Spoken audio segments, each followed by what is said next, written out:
हे पहा, असं न्यू रेसिपी अशी नाही बोलू शकत हिला. एक आंब्याचा उपयोग. आपण आंबा अजून सीझन नाही आहे त्यामुळे आंबा छोटा आहे.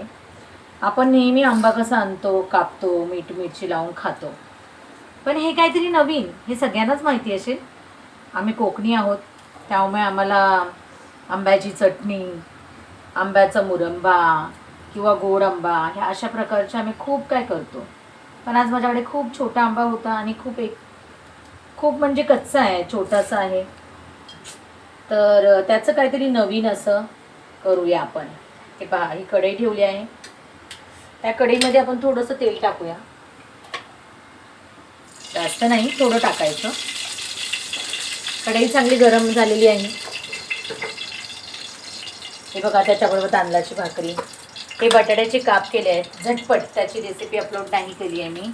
झटपट होणारी भाजी, चटपटी.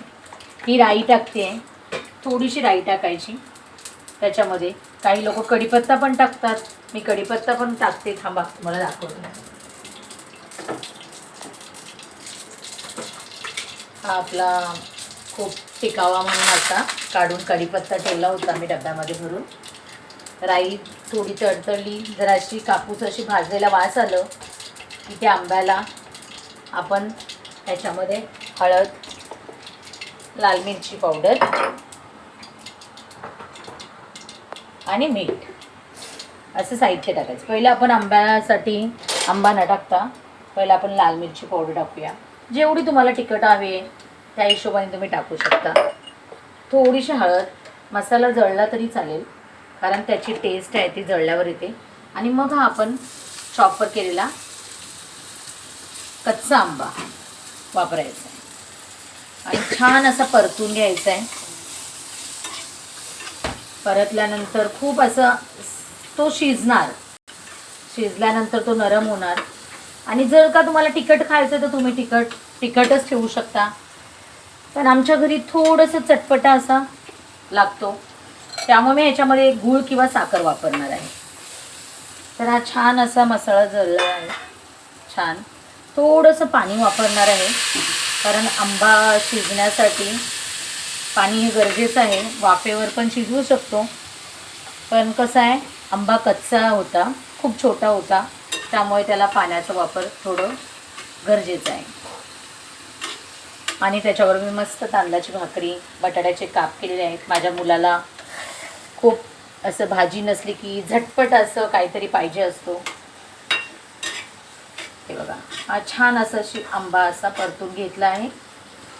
त्याच्यात आपण मीठ नाही टाकलं, थोडं हलकं चवीनुसार आपण मीठ वापरायचं आहे. त्याच्यात मिठाने आंबा लवकर शिजला जातो. कोणत्याही पदार्थाला आपण मीठ टाकल्यानंतर ते लवकर शिजलं जातं. सॉरी. आता गुळाचा वापर न करता मी साखरेचा वापर केला आहे. जेवढं तुम्हाला गोड खायचं आहे तेवढं करू शकता. साखरेचा वापर का केला आहे कारण ह्याला पाणी सुटतं साखरेला, त्यामुळे आंबा शिजण्यासाठी आपल्याला खूप छान अशी मदत होणार आहे साखरेची. हे बघा, आता ह्याला पूर्णपणे असं थोडं अजून पाणी टाकून वाफेवरती शिजून द्यायचं, झाकण मारायचं. हे बघा, जरा झूम कर. हे बघा, खूप असं छान अशी तरी सुटली आहे त्याला आंब्याला. हा आंबा आपल्याला 2 दिवस 3 दिवस राहू शकतो. ह्याच्यात तुम्ही पाहिजे तर शेंगदाण्याचं कूट पण वापरू शकता, पण मी नाही वापरत. माझे मिस्टर साताऱ्याचे आहेत त्यामुळे त्यांना ते शेंगदाण्याचं कूट आवडतं आणि मी कोकणी आहे त्यामुळे मला जास्त तिखट खायला आवडतं, त्यामुळे मी नाही वापरणार आहे. तर हे तुम्ही बघून घ्या. छान असा ह्याच्या आंब्यामध्ये खूप प्रकार आहेत. ह्या आंब्याच्या प्रकारामध्ये तुम्ही किसून पण गोड आंबा बनवू शकता, जे आमच्या कोकणात बनवलं जातो दापोईला. ओके, थँक्यू मित्रांनो. सबस्क्रायबर करा, लाईक करा आणि कमेंट्समध्ये लिहा कसं झालं.